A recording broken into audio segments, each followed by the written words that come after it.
it opens doors to, especially if you're in, let's say, anything na finance na real estate or yung sa broker, yung sa work ko. So may kasabihan nga eh, like we don't wear the luxury watches to tell time. Sabi nila na we wear it to know, so for you to know that our time is important. Parang ganun yung ano nila eh, yung sinasabi nila. To all the listeners, welcome back sa Kwentong Drawing Podcast. This is a program where we share the stories of Filipino creatives inside the diverse world of arts. I'm your host, Jan Victorio, and indeed, the world of arts is so diverse and wide. So we're stepping out a bit from the visual arts category, and we're going to lean into the world of music, craftsmanship, and precision in different form, and learn the value of collecting. May inimbitahan akong guest. One of the greatest musicians that I knew here in Alberta, Canada. A Filipino, Chinese, creative / watch mother. Horologist. Yung ano, okay. Watchmaking. Without any further ado, mga ka-drawing, please welcome Francis Kenneth Go. Francis, hello guys. Welcome Thank you. sa Kwentong Drawing. Konting background, Francis, taga saan ka sa atin sa Pilipinas? Was born in Davao City, Mindanao, yes. At natanong ko kanina about sa your Chinese culture. Si Francis ay parang new generation of Filipino Chinese generations, yung mga medyo step out na sila sa traditional Chinese. Pero may mga may mga any Chinese culture or traditions or any beliefs na ina-apply nyo pa sa family nyo? Yeah, so let's say it's my dad's birthday or anniversary. Okay. May pa din, let's say nagsusunog kami ng yung paper gold. Parang yun yung baon niya so technically heaven or something sa in a Chinese sense na every time na mag-visit sa cemetery, parang insenso. Parang ganun, incense. Pero hindi siya sa bahay, sa sementeryo. Oh yeah, may parang sa dad or I can track 3 generations sa family ko na na may sarili silang moloseo, and then we pay our respects there, and then we burn like these gold leaves para Pero hindi naman gold yun, di ba? Papel lang siya na may parang may parang gold flakes, parang ganun. Okay. Sinusunog lang tapos usually nabibili niyo syempre sa Chinese store, you know? Yeah. Okay. Ano yung mga instrument na nilalaro mo or minamaster? I could like enumerate or yung yung ginagamit mo talaga. Okay. So I graduated with music education, tapos so parang major minor. So I majored in the saxophone.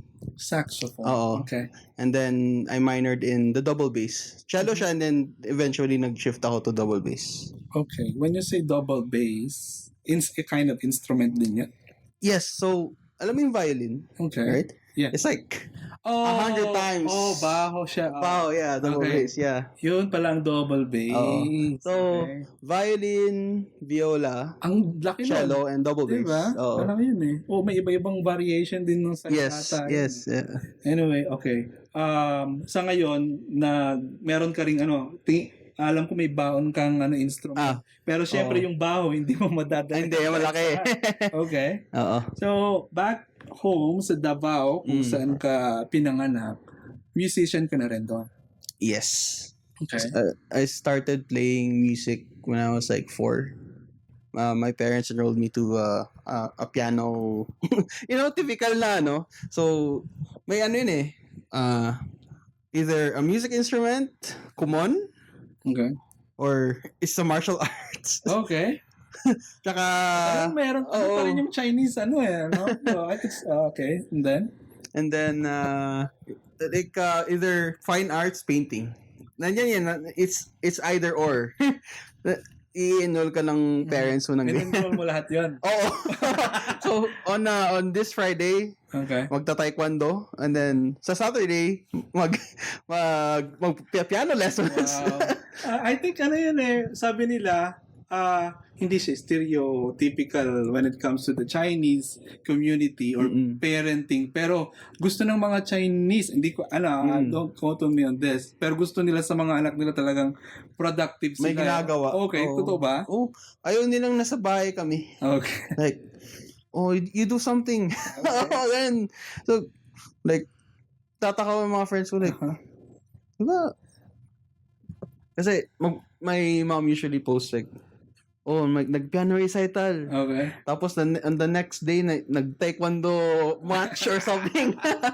Ilan ba kayo magkakapatid? 3 po. Okay, and then ikaw lang. Ang eldest. Ikaw ang nandito sa Canada. Yes. Nasaan yung dalawa? So, my brother was supposed to follow me here in Canada, but life got in the way. So, Okay. naka-jowa, nagka-promote sa job. So, Okay.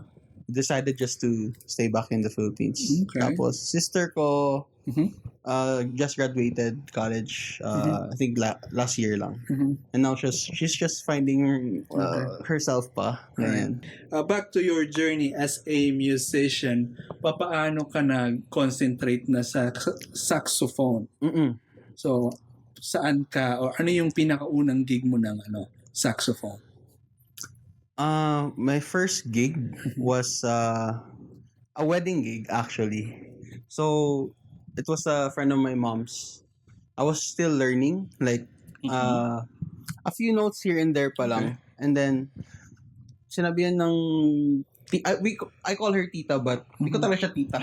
Of course, yeah. Sign of respect. Like, nagtutugtog pala si King yung ko, angga ko. Okay. So, King ang tawag sa iyo. Sa family ko, may yes. King. Alright. Tugtog ka sa kasal ko. Like, I was like, maybe 17, 16 years old. I'm like, okay. So, the following day, sabi ko, sinearch ko sa YouTube, how to play Kenny G Alright.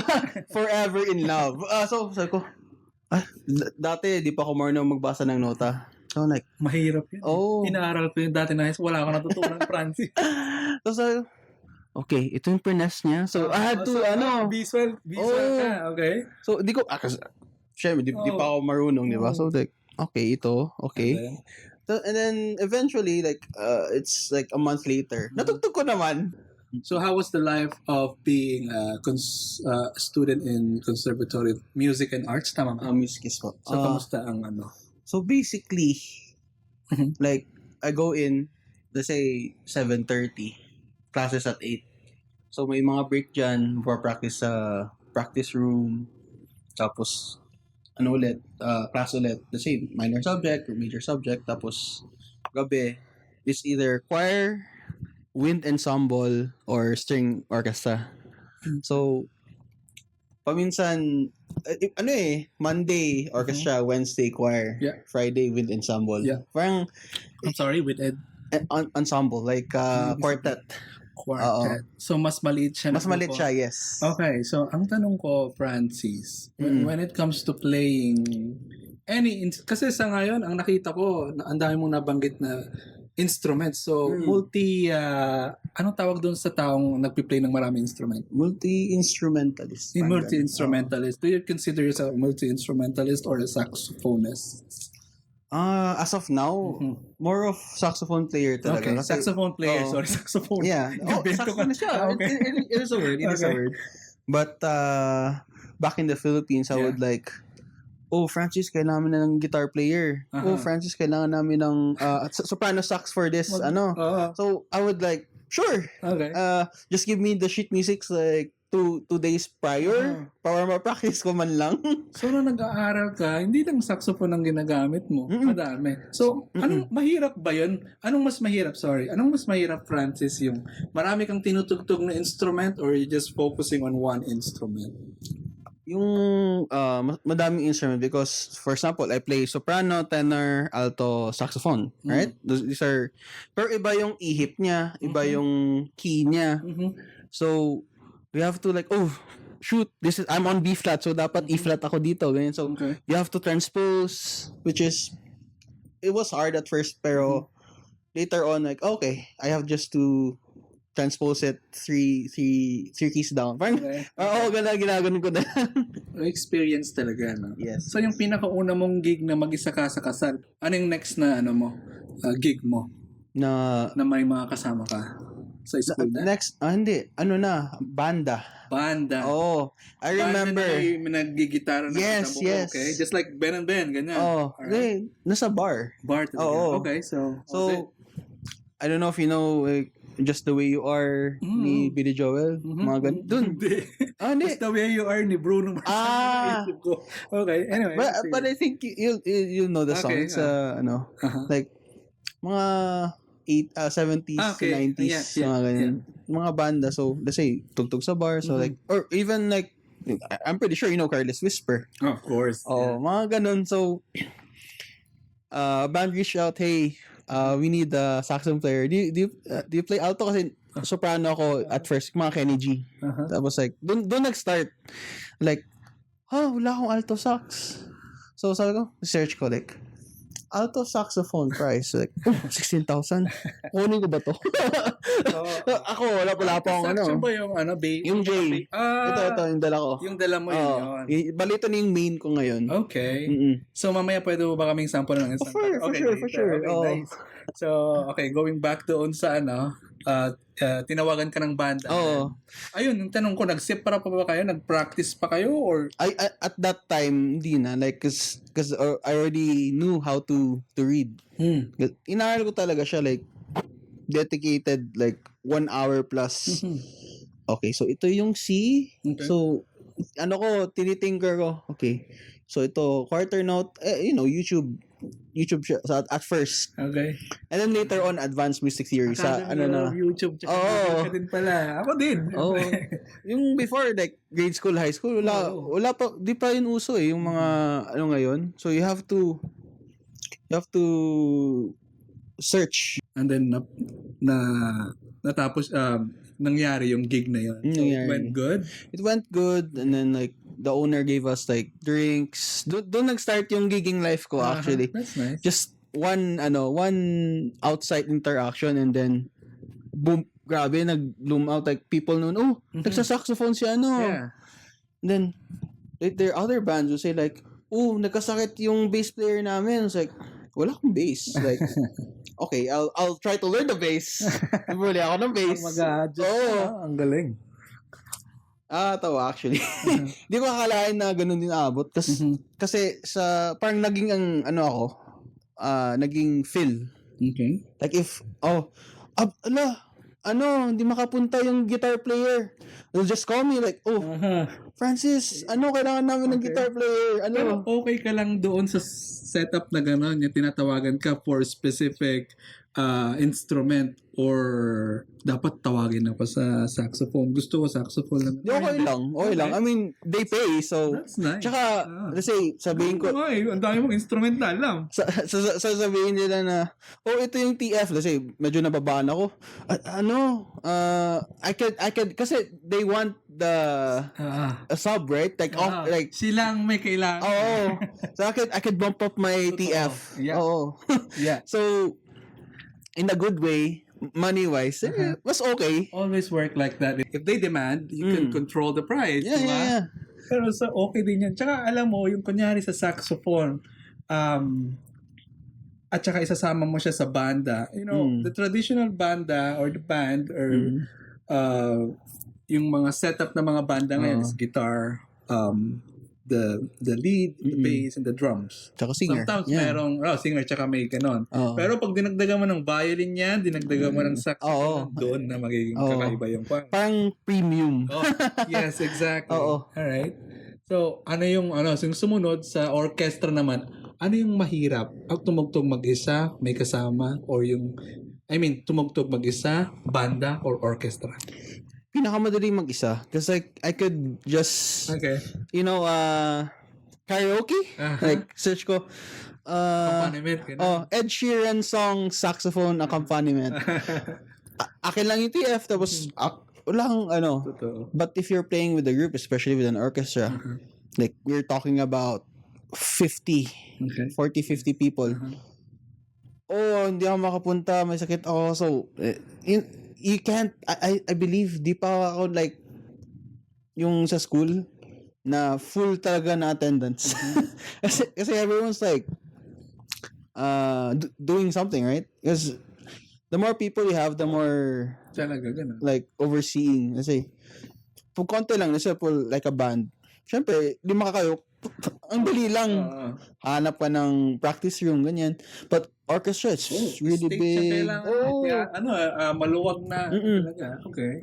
Tapos, like kasi availability, out of 50 people, tingin mo, yung isa, walang ganap on that weekend or so doon nagde-differ at saka doon nagsimula yung feel na role kasi di makakatugtog si Sa orchestra din yun, uso din yung nagtatawag sila ng lang kasi I thought when it comes to orchestra talagang mas strict sila.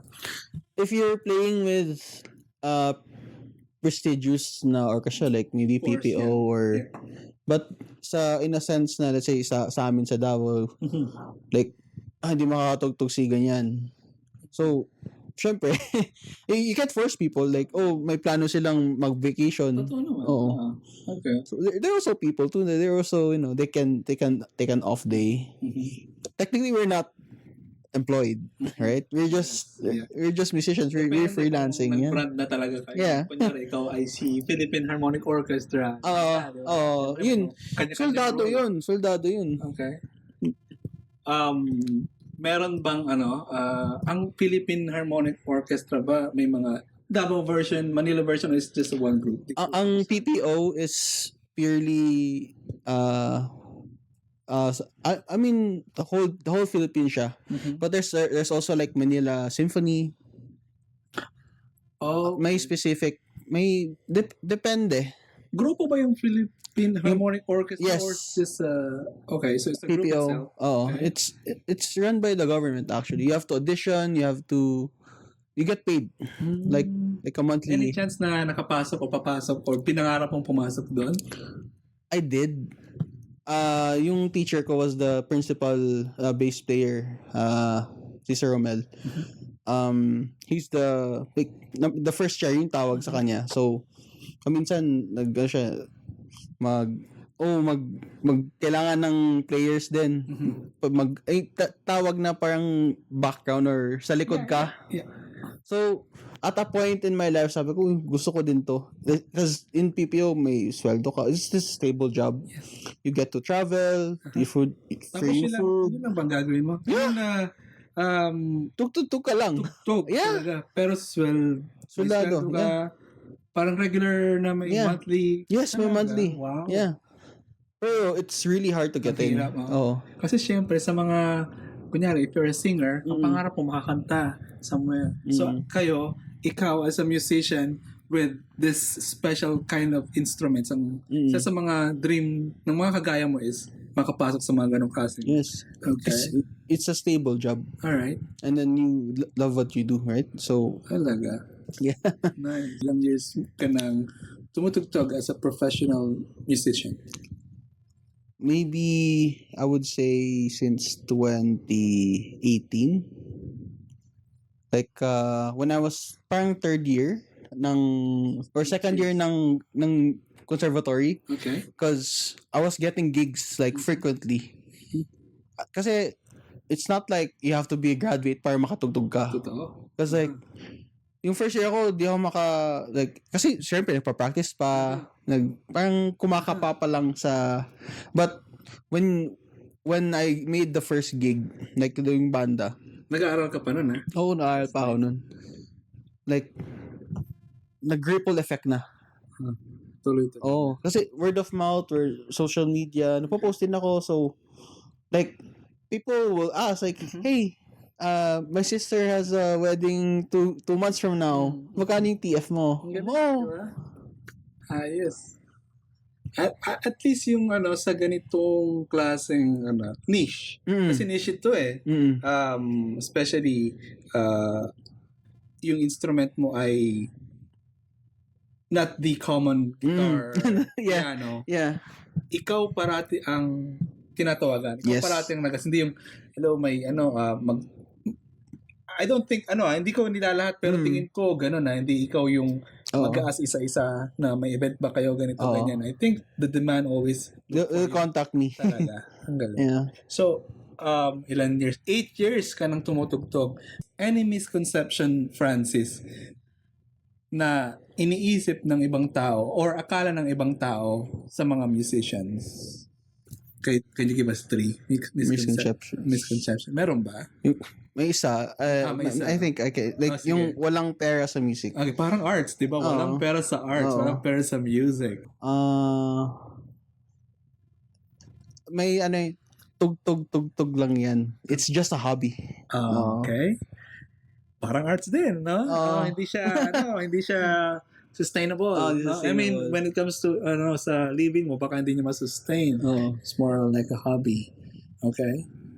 And then Ito, may sige. pangmayaman lang ang music. Okay. Which is, I don't believe na ganun. Kasi ang mamahal ng mga instrument. Yeah. Di ba? But, especially here in Canada, you can rent it out for $20 for a month. Yeah. Like, I'm not saying $20 is cheap but it's very accessible.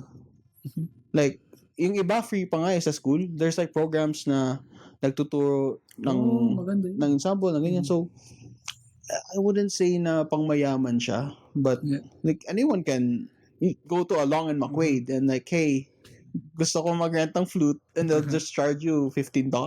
Long McQuaid, guys, sa mga nakikinig, yun yung Music store. music store dito sa Canada kung saan ka pwedeng bumili at pwede mag-renta. Yeah, you can. You can rent speakers. So, dito lang ba sa Canada, yung all around Canada? All around Canada, yeah. So, meron din sa BC, ganun? Yes. Okay.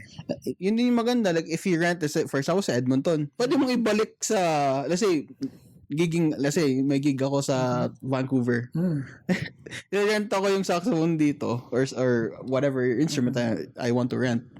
Tapos, pwede kong i-return sa gig sa Vancouver. Talaga? Yeah. 3 things na tinuro sa'yo ng music. Tinuro sa akin ng music. 3 things that music taught you in your life. Isa is discipline. Because if you're reading sheet music, dapat precise. You have to stick with which is maganda because you stay disciplined. Another one is professionalism. Let's say when the gig starts at 9, you should be there by 8:30, 8:15. Kasi magsa-set up ka pa. Sabi nila nga, awan ko kung dito ko narinig yun or sa Pilipinas, when you arrive on time, you're late. Yeah. Exactly. For me, the last one is probably passion, like the drive. When I see people na enjoying the music, especially my debutant, let's say, I had a gig as well na debut, right? Tutug ako ng, I think it was a Korean song. I don't even know. I just read I don't know the lyrics. Basta alam mo nota. Alam mo nota. So tapos, she cried kasi parang yun daw yung dream niya na to walk. Sabi ko, wow, Of course. I think lahat yan ng dream yung magkaroon ng live, romantic, sensational music while they're marching. Diba? So sabi niya na ano daw siya na bigla. Kasi di niya daw alam na, kasi it was like a gift sa parents na. I was like, wow, thank you for having me. Like, it's an honor. Parang, parang ikaw din, kikiligin ka rin di ba? Nice. So, madalas ba ang mo dito? Anong madalas na events ang madalas mong tugtugan dito? As a solo? Usually, weddings. Like, I have a friend na din, na recently lang, I think it was last month, sabi niya lang na, Francis, I just want one song. It's One Direction. Wala pa yung nota. Sabi ko, okay, so I had to learn it by ear. Tapos, They did it sa Mutert, sa conservatory ng yung maraming flowers. Yung ba yung proposal ni Cherries at Palo? Hindi. Hindi. Okay. Sa Citadel yun. Okay. Pero, tugan mo ba siya? Yeah, nag-guitar ako. Yeah. Sige. But yeah, ayun, nag-walk lang siya sa aisle and then I just played. Tapos, ayun na. Tapos na, like, really moved daw, ganun. Kasi wala daw ganun, walang, search ko sa YouTube, walang ganun na saxophone na cover. So, I was the first daw. Mamagawa ka ng sarili mong parang sa art din ba, Francis? For example, you can make your own style din sa music. Yeah. May style din sa Yeah, music. of course. I mean, it's about like how you play it, I guess. Like how you articulate. So right now, mayroon ka na bang? Hindi pa kita narinig magtugtog ng live, puro sa video. Oh, okay. No? So, do you have your own style now ng pagtugtog? I guess you could say that. Okay. Pero it's just like a few modifications. Okay. Like, for example, in this note, isa-stretch out ko lang siya for like a bit more than ano yung nasa kinanta. So, you could say, yeah, own style. Okay. Own style, yeah. So, parang edit na lang. Parang adding your own flavor. That's nice. So, speaking of modification, Francis, kailan na-start yung passion mo? Galing ko magpasok, di ba? Oh. Kailan mo, naghintay ako ng word eh. So, kailan mo napasok ang watch modification? Or what's the term mo? Horologist. Horologist. Horology. What is horology? It's the art of timekeeping. Recently lang, like a year ago. So, nag-spiral ako into watches. I mean, my dad was a collector, madami siyang watches. Pero I didn't really see the point. Like, binigyan niya ako ng Tag Heuer. I don't know if that's the... Wow. It's when I was high school. High school? Oh, when I reached high school. So I was like... Okay. So, ang gagawin ko nito? High school ka, hindi mo pa alam ang value. Hindi ko pa alam. Tapos nalaman ko na lang yung college. Mahal pala to. Yeah. I think, and then eventually, like 5 years ago, I started collecting ng watches. Pero I wouldn't say na like yung mga mamahalin, basic lang muna kasi yung palang afford ko mga Swatch. Pinakamahal na relo ang meron ka? That would be the Batgirl GMT Rolex. Hindi mo dala ngayon? Dala. Oh, Just okay. over there. Hindi ko dala yung original box kasi naka-ano na ako. Oh, it's a Rolex. Yes. Rolex. At ito ay collection mo o sinusuot mo at special occasion? I wear from time to time. Okay. Sa Batgirl GMT. And Dito. ito. Sige. Ito. Pwede. Sige. Yeah. Tanda ka, baka ano eh. Yeah. Anong ibig sabihin ng Batgirl? Parang nickname niya. Okay. Oo. Oh, you name it or talagang pangalan niya? So sa gray market yung tinatawag, but it's GMT. Masterclass 2. Okay. Habang tinitignan ko, ingat akong tinitignan. At, sige. Hawakan ko muna ng bigay. Sige, sabihan mong presyo. Bigla ako mabulog eh. Nasa magkano itong mga ganito? Sa 24. God, yeah. Wow! Isang kotse na to. How many times you wore this already? A couple of times, maybe like 15 times. And it's working, but parang di gumagalaw. Because it's automatic. So you have to, so the thing, ito yung gusto ko about automatic watches. Oh, You have to, parang ito. Oo. Kailangan niyang, Ayan, gumagalaw na, yan. Nice. Ayan siya. So, walang battery. Yeah. Okay. Even if like, I can pass this down to my grandkid. Okay. And it'll still work. Okay. Can you also pass it down to your friends? I have like here another ito. So, yun binili ko 30. Ay, iba rin yan. Oo. Pareho sila lang. So, ganyan usually ang lagayan ng mga Rolex watch. Travel pouch. Wow. Oo. Ito naman Air King. Rolex. King. Yes, ito yung entry level ni Rolex. So there's that one and Explorer one. Ang ano yun, parang kotse, ang ano yun, talagang hindi ko lang alam dahil alam kong Rolex kaya parang Oo. naglalaro na sa mind ko na wow, prestige naman to. Oo. Masyado. But ang ganda. Pero ito yung pinaka basic ni Rolex. Air King and the Explorer one. Anong madalas mong suotin? Ito. Yan na. Pag special occasions, I wear the GMT. Okay. Tapos, And then the Seiko. ito Seiko naman. Ito medyo friendly, price friendly or Sakto lang. sakto lang. Ito naman, Sakto lang mo eh. King Seiko. Oh, wow. I like the strap. oo. Okay, So this one is a 1970s. It's a JDM, also Japan domestic only market. So ito restore, pina-restore ko sa jeweler ko in Azures downtown. So it looks brand new but it's 50 something pala, sorry. Oo. Still. 1970s so 30 plus 50 years old. There's levels of Seikos. Seiko 5, Seiko X Prospects. There's Presage, Seiko Presage, and then there's King Seiko, there's Grand Seiko, Ang dami. and then there's Credor. Mayroong susunod. Puto. Seiko. Kala ko sabihin mo Seiko wallet. Grabe yung isang kotse, guys. Ang pinakamahal mo yon. Oo. Ang pinaka price friendly this one, I guess, no? Or meron kang It's around 3.5. ito, Ito is Cartier Tank Dumont Santos pala, sorry. ganda. Yeah.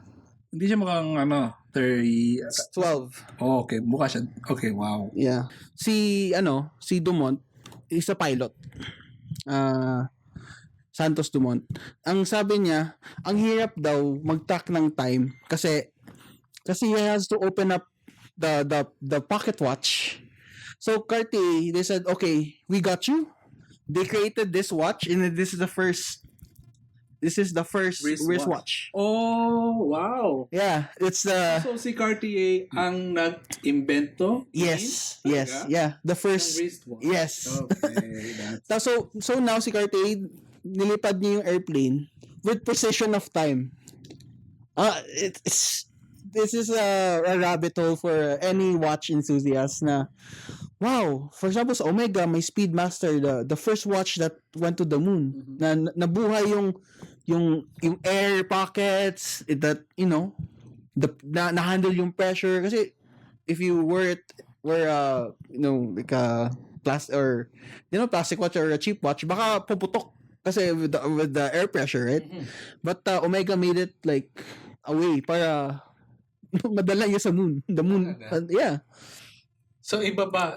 Pero iba yung sa pag sa eroplano okay lang ganyan. Pero Oo. pag sa lumabas na ng Kasi like pressure, di ba? Like Yes. you're going through the atmosphere or something. Okay, talaga. Oo. Wow.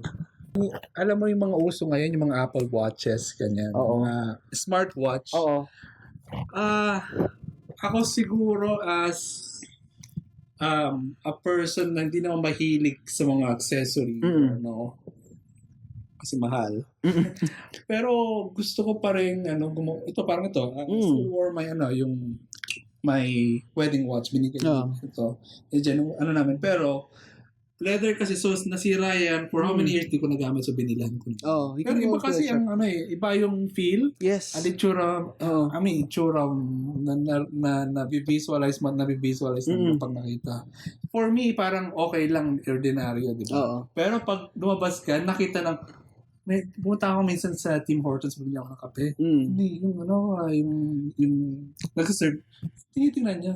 Sabi niya, Filipino, like your watch kuya, ito ganyan.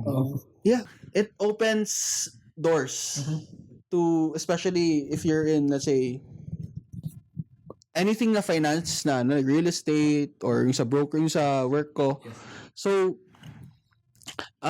may kasabihan nga like we don't wear the luxury watches to tell time. Sabi nila na we wear it to know, so for you to know that our time is important. Parang ganun yung nila yung sinasabi nila. Parang it reflects who you are too, di ba? Yeah. Hindi ko naman, I know it's like, parang hindi naman siya materialistic, but when you reach a certain point kasi na, oh wow, this man means business. Yeah. Kasi yun yung una nakita, is either the watch, the jewelry, di ba? Sa babae, bag. I think Diba? totoo yan sa business, kunyari kahit sa anong industry of business, kunyari makikipag-meet ka sa client, kapag pumunta ka at okay ang suot mo, I mean, Presentable. presentable, there's parang huge chance of getting the business. Oh, you can close. Yeah. Put it this way. Say you're a real estate broker or you sell houses, right? Pag you meet with the client, naka-t-shirt ka lang, do you think, kasi visual is yung first impression eh. Do you think na, babentahan, di niya kaya ako sa scam? Versus, let's say, nakasuit ka, you were a Rolex, Makes sense, yeah. You get like credibility. If you know. I think you're correct. When it comes to this kind of services, for example, if you buy a food or something, ang ganda ng packaging. So the packaging kind of defines it now. Okay, Yes, but yes. how are you going to package or wrap your service like real estate? Oh. So I guess it's how your people, yung mga agents, trust themselves. So yun yung magsisell dun sa business talaga. Given this kind of watches you have, paano napasok yung modification? Yung pagbutingting mo. Oo. Binubutingting mo yung Rolex? Hindi. Oh, No. I would never touch. Okay, so paano mo na-apply yung modification? Started off with, yung mga Seikos na sira-sira. Inopen ko like, Sira din talaga, tapos pinagana mo? sir, bakit di gumagana? Tapos, okay. YouTube din. I didn't go to school. Yeah. So ito pala yung balance wheel, ito yung rotor. Okay. Hanggang I built my watch. So my friends bought me tawag nito. A watch from scratch. Tapos binuo ko. From the move. Oh. Parang Gundam. Parang exactly. Kit siya? Yeah. Right now, ilan na yung nabuo mo, na-modify mong mga watches? I think yung like 4, 5, yeah. Okay. Ano yung pinakamahal na nabuo mo? Yung gift sa'yo? Yun. Okay. Kasi usually, yung mga sabi mo, sira. Mga sira, oo. Okay. Pero yung mga binibenta mo, kasi nag-buy and sell ka din. Ano yung anong tipo yung mga binibenta mo? Yung ganito ng mga branded na? No. Mga modified din? I don't sell the modified. It's just sira, fix, and then benta. Okay. So I do a little polishing. I do like, the first example, may gas-gasing glass. May glass polish ako. Talaga? Oo. Galing. And then I post it. Okay. And then, nakabuo ka na nag-Gundam? hindi pa, but Paulo has. Like, he has like 4. Okay. Yeah. Alright. Kasi when it comes to yung pagbubuting-ting, mahirap yun eh. Kasi you need to have the right set Patience. of tools. Yeah. Aside sa tools, of course, patience, ganyan, time, maliit eh. Tsaka pag parang zero room for errors, maliit yun eh. Di meron kang sariling station sa bahay. Nakailang sira na ako. ng kamay, Okay.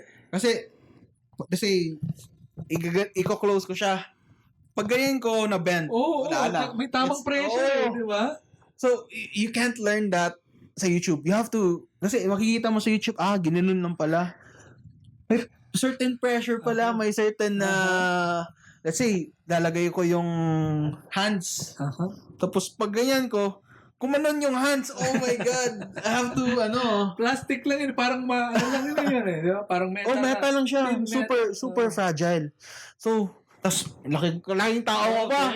So, grabe, dahan-dahan yung ginaganon. That's cool. So, can you give me 3 things that collecting brought you or taught you? One is the value. Okay. Like, because I know people na, say my favorite watch is this Seiko nabigay ng tatay ko Okay. ng my wedding day. Okay. It's not expensive but it differs, right? May story. Oh, my story, my sentiment. Ganun din every watch, like when I bought the Rolex, I didn't buy it ng ganun lang. Okay. Ako, this is gonna be my 30th birthday gift to myself. Oh. Parang ganun So, yung... anong story nung pinakamahal mo? Yung ba Yun, yes. Yun yun. Oh. Oh, bago lang. Oh, Okay. Are you an art collector back home or back home, yes. Meron. Talaga? So, having kay Kuya Sandy na ganun. Nike? Oh, yung Nike. Okay. Yung naka-tape. Aha, binili okay. ko Yeah, yun sa yeah, kanya. galing. Galing po yan, no? Tapos... Pero nabili mo na sa kanya yon. Oh, yeah. Dapat pinaparentahan mo pag kinukuha niya sa'yo. Oh, I also collect shoes eh. So, Yeah. puro... Oh, di ba nagko-collect ka rin pala ng shoes? No? Dahil Yeah. mo kino-collect, so hindi lang watch, but I think yung pinakamahal is the watch, Yes, right? yes. So you collect watches, you collect shoes, Oh. art collection. So yun, ano yung mga tinuro sa'yo? So one is valuing the story behind it, ano pa? Tapos, taking care. Siyempre. Of course. Like, ito actually, nagasgas ko siya. Yung glass? Oh, yung glass. Cause I wore it, like, kasi parang dinaily ko siya for quite a time. Tapos nagasgas siya. Tapos, you know, man, I still wanna wear it. But, sabi ko, okay naman siya. It's just, it will be more pleasing to the eye kung ano siya. It's still pristine, right? So, dinala ko siya to my jeweler. And then, 1 month later, it looks brand new. Yung painting, dapat, ano siya, di naman siya ilalagay near fire or Yeah. or even the watches, like like if it's a leather watch, di mo siya idadive. Of course, oo. Di mo siya easy-swimming. Magkakrak-krak yan, Oh.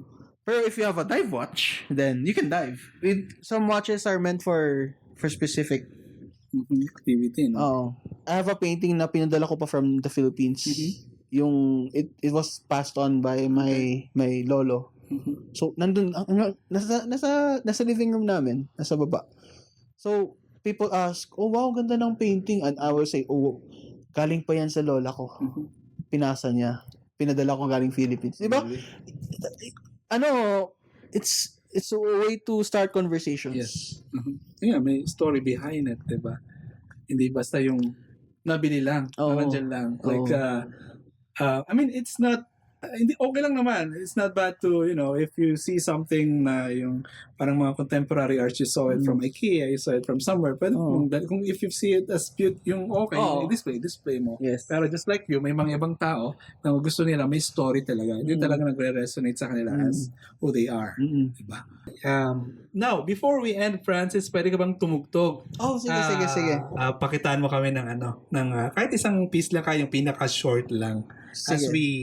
as we end this podcast. And ano yung mga new show? Do you have like upcoming events or shows or anywhere kung saan kanila pwede contact just in case they wanted to contact you about they want to hire you for an event or they wanted to learn about the forex exchange or they wanted to buy some watches, saan kanila pwede contact you? So, for Facebook, Francis Kenneth Go. Tapos, sa watches naman, King Time Pieces. And then, for the Forex, I mean, it's still under me, but francisg.fx. Yeah, idalagay lang natin Oo. yung mga logo mo Oo. dyan mamaya. Dito. Oo. Chuk! Yung mga short lang, pang entrada sa kasal, ganun. Kasal? Oh, sige, kunyari may. Or kanta na lang, what do you think? Ito. Okay.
you so much. To all the creatives, to all the listeners who's listening to this podcast, keep being Pinoy, keep being creative, and see you next time. Thank you, Francis. Thank you. Thank you for tuning in, mga ka-drawing. If you enjoyed this episode, please leave us a comment here on YouTube and Spotify. For more audio episodes, tune in to our Spotify channel at Kwentong Drawing. And for more video episodes, don't forget to subscribe to our YouTube channel at Jan Victoria. Follow us on our Instagram and Facebook. Just search for Kwentong Drawing. That's it. See you soon. Bye.